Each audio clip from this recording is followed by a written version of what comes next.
ये है दनांग, एक vibrant town in the heart of central Vietnam. Da Nang मेरे सबसे पसंदीदा टाउन्स में से एक है, known for its breathtaking Sun World at Ba Na hills. But Da Nang tourists को और क्या ऑफर कर सकता है? आज के इस वीडियो में हम उन्हीं कुछ लोकेशंस को एक्सप्लोर करेंगे, from the stunning coastline to the majestic marble mountains and the charm of the city itself. Join me as we uncover the beauty and wonder that makes Da Nang truly unforgettable.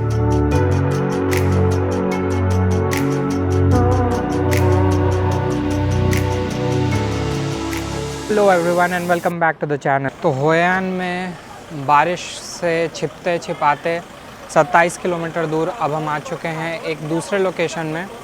ये Da Nang में एक offbeat location तो नहीं है, लेकिन काफ़ी लोग इसको मिस करते हैं बिकॉज़ वो यूजुअली जाते हैं सनवर्ल्ड के लिए। बट ये एक काफ़ी पॉपुलर डेस्टिनेशन है एंड यहाँ पे भी काफ़ी सारे लोग आते हैं। प्लेस का नाम है मार्बल माउंटेन्स। यहाँ एक्सप्लोर आपको कराने से पहले मैं आपको एक चीज़ बता दूँ कि वियतनाम जो है one of the largest cave systems में से एक आपको वियतनाम में देखने को मिलेगा। तो टिकट ले लिया है, टिकट है अराउंड 20,000 का एंड आई गेस 15,000 का मैप था, बिकॉज़ काफ़ी सारे लोकेशंस हैं जो एक्सप्लोर करने होंगे। तो ये है पूरा कच्चा चिट्ठा, पढ़ता हूँ एंड आके चल के आपको बताता हूँ, बिकॉज़ मैंने थोड़ा बहुत रिसर्च किया था बट अब जब उन्होंने खुद ही इतना कुछ दे दिया है तो जो जेन्युइन सोर्स है वहीं से आपको पढ़ के बताता हूँ कि क्या है कैसा है।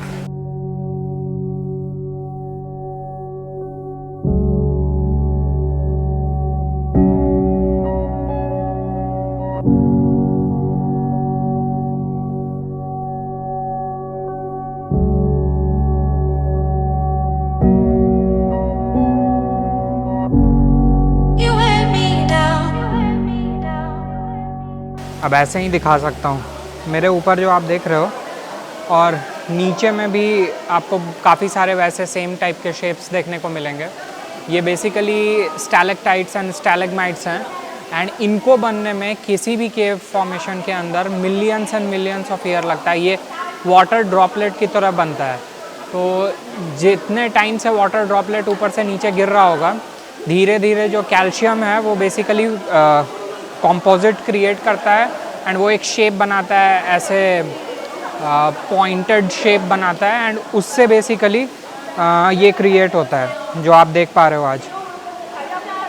बहुत मैसिव है और मतलब मैं कंपेयर नहीं कर सकता इसको किसी भी चीज़ से। बट ये जो सेक्शन है इसका नाम एक्चुअली मार्बल माउंटेन जो है वो इसलिए पड़ा है बिकॉज़ यहाँ पे आपको लाइमस्टोन के अलावा मार्बल भी है, वही सेम मार्बल जो हम अपने घर में यूज़ करते हैं। एक रफ एस्टिमेशन कहता है 250 मिलियंस लगे हैं इस कंपोजिट से ऐसे केव सिस्टम को क्रिएट होने में।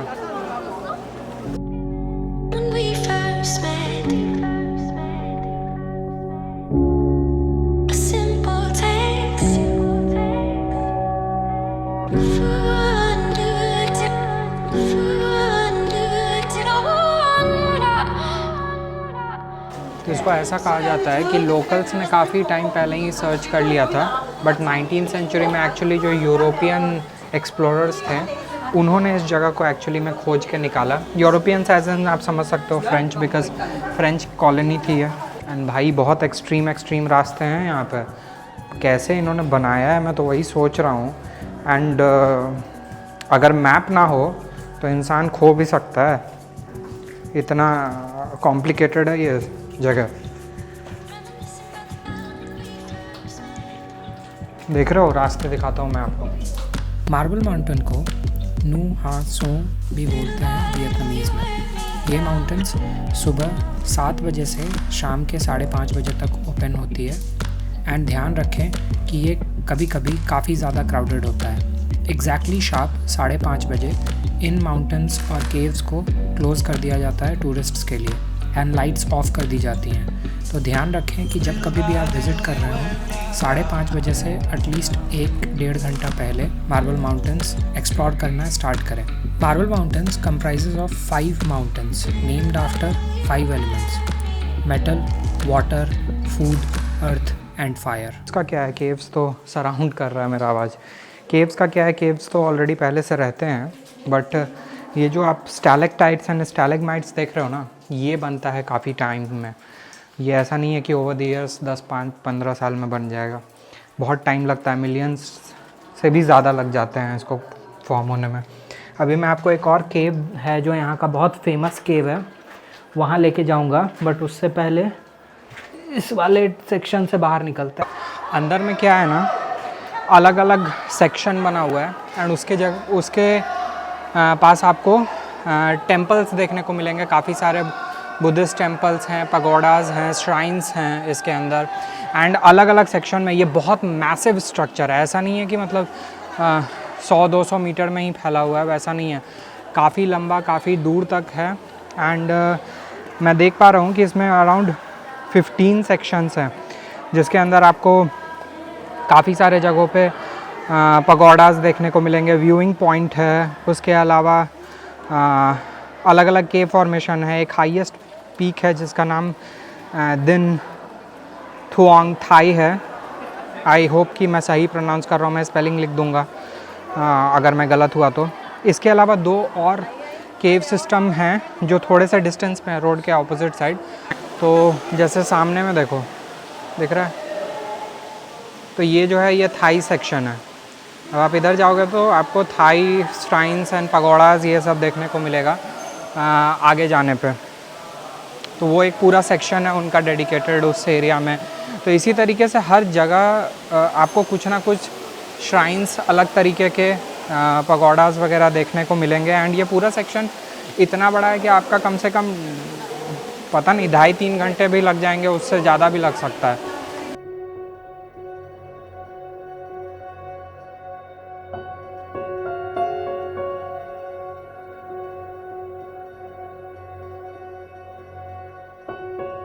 तो 55,000 के एलिवेटर टिकट, 55,000 डोंग के, इंडियन रुपीज़ में मत समझना। तो 55,000 डोंग के एलिवेटर के 1 वे टिकट को लेकर अभी हम आ चुके हैं इनके एक टावर पॉइंट पे। इस टावर पॉइंट का नाम है ज़ा लॉय टावर। आई होप मैं सही बोल रहा हूँ। इसका वियतनामीज़ नेम आई गेस थैप ज़ा लॉय है। यस। तो मेरे पीछे ये टावर देख रहे हो आप, एंड एक्चुअली में जब आप मार्बल माउंटेन सर्च करोगे तो आपको ये टावर देखने को मिलेगा, बहुत फेमस है। एंड दूसरे साइड पे आपको दिखेगा ये एलिवेटर है, एंड ये एक्चुअली में काफ़ी ऊंचाई पे है। मैं आपको दिखा रहा हूँ नीचे।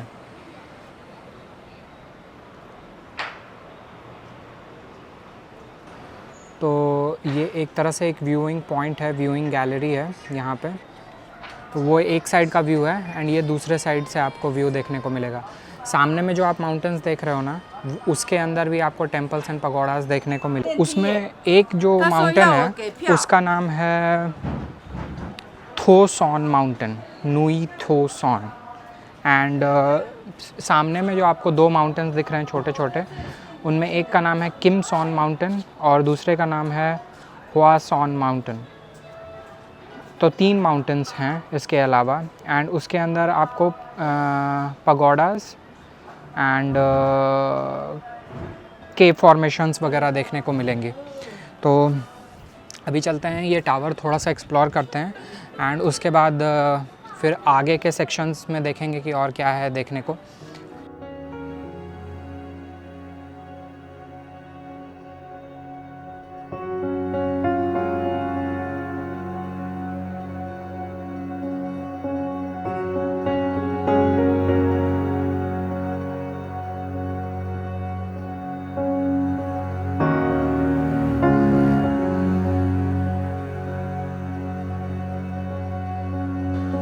ये सब देख रहे हो, ये पत्थर मार्बल है, इसी के नाम पे इस जगह का नाम पड़ा हुआ है मार्बल माउंटेन। अच्छा बनाया है यार, बट सीढ़ियाँ मेरे को पसंद नहीं है। अभी कुछ टाइम पहले मैं एक वीडियो देख रहा था, उसमें किसी ने मुझसे पूछा फिर इंस्टाग्राम पे, सीढ़ियाँ ही तो चढ़नी है भाई, बहुत सीढ़ियाँ हैं यहाँ पे, चढ़ते चढ़ते थक जाओगे। मेरे पीछे जो आप बोर्ड देख रहे हो उस साइड है इनका केव, एंड सामने में पगोड़ा है। तो पहले चलते हैं केव देख लेते हैं एंड उसके बाद फिर पीछे आएंगे जब, क्योंकि जाने का रास्ता वही है। तो फिर जब वापस आएंगे तो मैं आपको केव दिखा दूंगा। पहले मैं पगोड़ा दिखा देता हूँ। सॉरी कैमरा में नहीं देख रहा बिकॉज स्लिपरी हो सकता है सरफेस।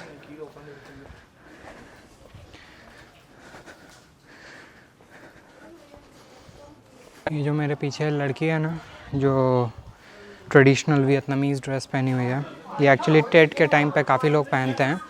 इसका नाम अदिज़ोय है, शायद मैं सही प्रोनाउंस कर रहा हूँ, बट उसका जो स्पेलिंग है वो मैं मेंशन कर दूँगा।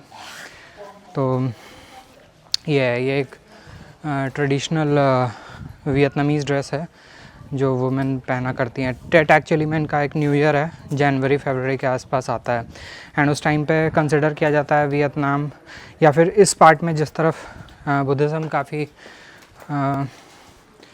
मनाया जाता है। मेजॉरिटी लोग जो हैं वो रिलीजियसली फॉलो करते हैं बुद्धिज़्म, तो उनके लिए इवेंचुअली काफ़ी इम्पोर्टेंट साल का टाइम होता है वो। तो ये लोग बेसिकली 2 बार न्यू ईयर सेलिब्रेट करते हैं, एक तो जो हमारे साथ जनवरी में होता है एंड उसके अलावा टेट के टाइम पे। तो ऐसा कहा जाता है कि टेट सबसे अच्छा टाइम है यहाँ पे विज़िट करने के लिए।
तो वापस आ गया हूँ दनांग एंड वेदर ठीक ठाक ही लग रहा है।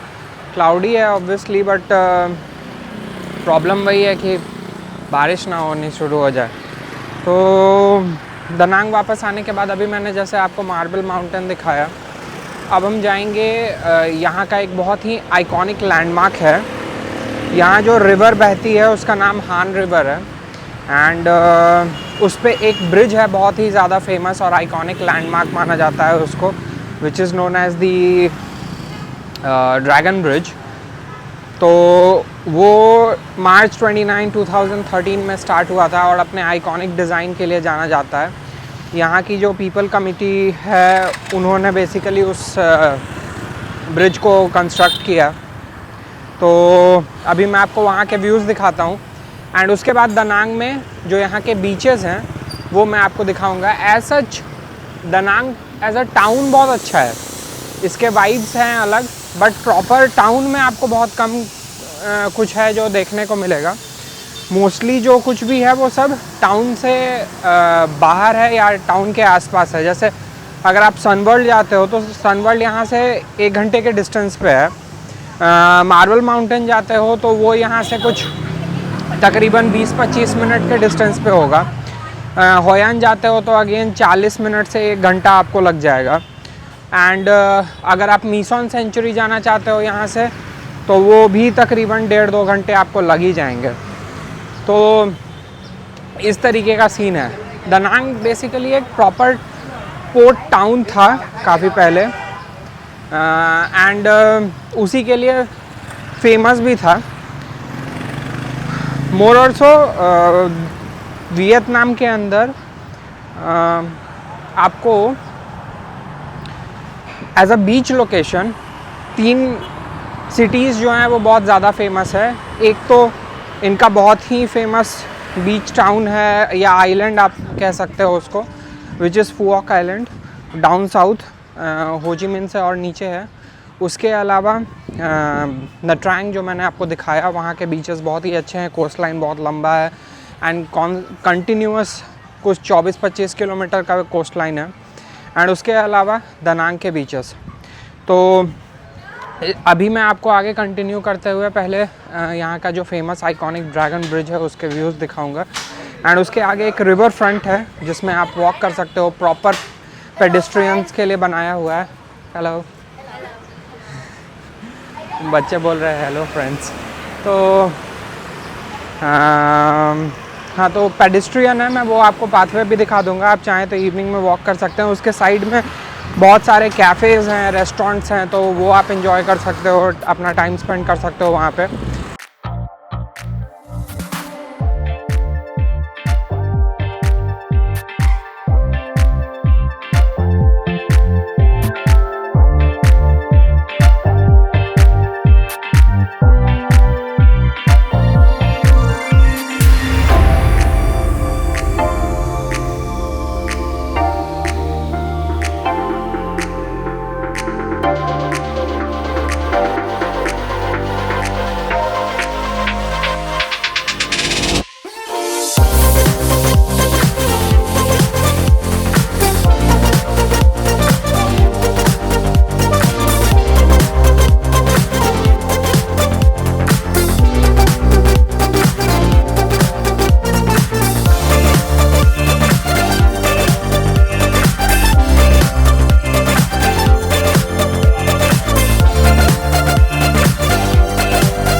मैंने आपको मीसॉन सेंचुरी दिखाया था, पीछे मेरे डांसिंग सिवा की एक स्टैचू है, ये एक्चुअली मैं वहीं मीसॉन सेंचुरी से ही लाई गई है। एंड अभी मैं हूँ चाम सिविलाइजेशन की जो म्यूज़ियम है दनांग शहर में, वहाँ पे। एंड यहाँ के व्यूज़ आपको दिखाता हूँ। बेसिकली वहाँ पे जो भी एक्सकवेशन हुआ, जो भी आर्कियोलॉजिकल स्टडी हुई, उसके बाद जो कुछ भी निकला है, जो कुछ भी पता चला है, वो सब कुछ यहाँ पे रखा हुआ है। मैं इस जगह का लोकेशन भी डिस्क्रिप्शन में मेंशन कर दूँगा आपके रेफरेंस के लिए।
का पॉपुलेशन कोई बहुत ज़्यादा नहीं था इस रीजन में, बट उनका historical significance through out Vietnam काफ़ी ज़्यादा रहा है।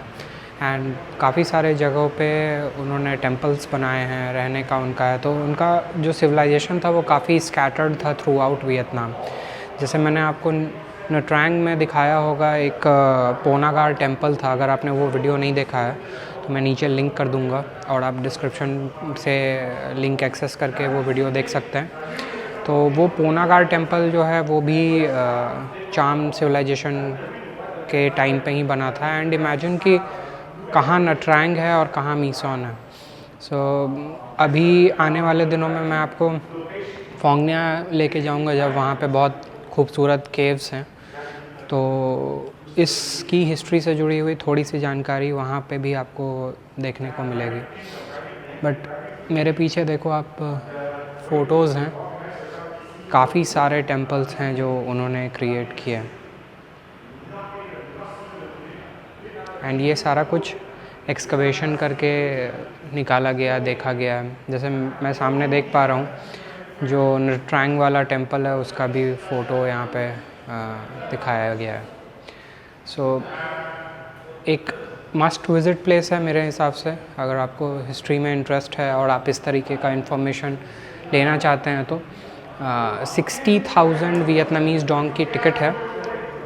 टिकट आपको बाहर काउंटर पे ही मिल जाएगा, तो आप वो ले सकते हैं। टिकट कुछ ऐसा दिखता है एंड तकरीबन 1-1.5 घंटे लेके आइए मिनिमम, थोड़ा समझने में आसानी होगी क्योंकि काफ़ी सारे स्टैचूज़ हैं, काफ़ी सारे स्ट्रक्चर है, बहुत हिस्ट्री है इन डेप्थ, तो समझने में हेल्प होगा आपको। अदरवाइज़ देखने के लिए आना है तो देखने के लिए विज़िट कर सकते हैं। तो कुछ व्यूज़ और दिखाता हूँ, फिर निकलते हैं यहाँ से।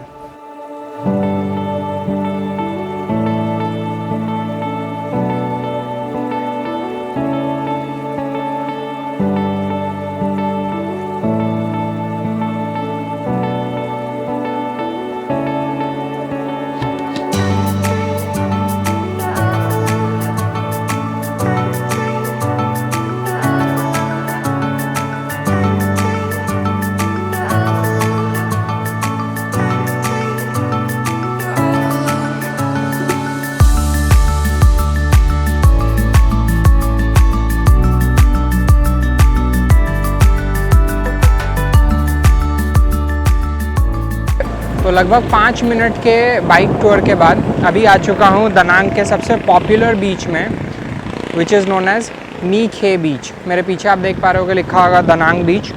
तो ये है इनका सबसे पॉपुलर बीच। बीच लाइन काफ़ी लंबा है, आप यहाँ पे आके लंबे समय तक टाइम स्पेंड कर सकते हो। पीछे में आपको बहुत सारे शैक्स, रेस्टोरेंट्स, कैफ़ेज़ वगैरह दिखेंगे along the coastline. Pedestrian बना हुआ है बहुत ही अच्छा, तो वॉक करने के लिए बहुत अच्छा जगह है। इनफैक्ट काफ़ी सारे लोग जो हैं वो वॉक भी कर रहे हैं एक साइड पे। सामने में बीच है, मेरे पीछे शहर है दनांग। एंड अगर आप उस साइड जाते हो जिस साइड आपको माउंटेन दिख रहा है, तो वहाँ पे एक बहुत ही फेमस पगोड़ा भी है विच इज़ नोन एज लिंग उन पगोड़ा आई गेस। मैं उसका लोकेशन भी डिस्क्रिप्शन में मेंशन कर दूँगा। तो मैं आपको अभी यहाँ के बीच दिखाता हूँ। एक्चुअली में बहुत ज़्यादा खूबसूरत है।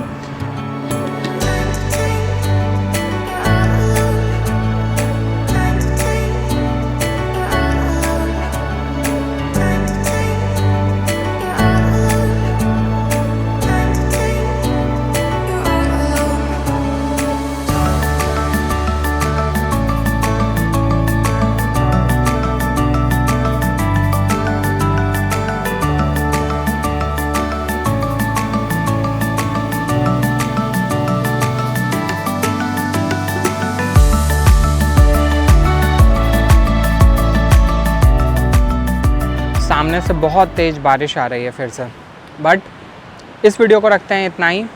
मेरे पीछे है बहुत सारे रेस्टोरेंट्स, कैफ़ेज़ एंड शैक्स। मैं जाता हूँ उनमें से किसी एक में एक अच्छी सी Vietnamese condensed milk coffee enjoy करता हूँ विद सनसेट। मुझे उम्मीद है कि ये वीडियो आपको पसंद आई होगी। अभी जो मैंने आपको सीन दिखाया that is the famous coconut boat, जिसमें लोगों को लेके जाते हैं सेंटर में रिवर के, एंड वहाँ पे round and round and round and round घुमाते हैं। आप चाहें तो वो टूर खुद से भी प्लान कर सकते हैं, या फिर अपने जहाँ पे भी आप स्टे कर रहे हो वहाँ पे उन लोगों से आप बोल सकते हो, वो आपके लिए प्रॉपर प्लानिंग वगैरह सब कुछ कर देंगे। बिकॉज़ उसमें एक स्कैम भी होता है जो एसोसिएटेड होता है। काफ़ी बार ऐसा होता है कि लोग उस स्कैम में फंस जाते हैं, उनसे चार्जेस एक्स्ट्रा की जाती हैं एंड फिर उनको वो पे करना पड़ता है। तो इस वीडियो को रखते हैं इतना ही। मैं दनांग के ब्यूटीफुल मी खे बीच के व्यूज़ के साथ आपको छोड़े जाता हूँ। अगर आपको ये वीडियो पसंद आई है तो please give it a like, share करें उन लोगों के साथ जो वियतनाम ट्रैवल करने का सोच रहे हैं या प्लान कर रहे हैं, एंड मेरे सजेस्ट किए गए लोकेशंस उनके लिए हेल्पफुल हो सकते हैं। सब्सक्राइब करें इस चैनल को बिकॉज़ ये आपके लिए फ्री है, बट मुझे इससे बहुत ज़्यादा कॉन्फिडेंस मिलेगी। अगले वीडियो में मैं आपको दिखाऊंगा the famous reunification express which starts from the biggest city of Vietnam called the हो ची Minh City AKA Saigon till Hanoi. मैं आपको दनांग से एक्सपीरियंस कराऊंगा उस पर्टिकुलर ट्रेन जर्नी के सबसे इम्पॉर्टेंट सेगमेंट्स में से एक, द हाई वैन पास। ये और बहुत कुछ अगले वीडियो में। Bye, stay safe and enjoy your life.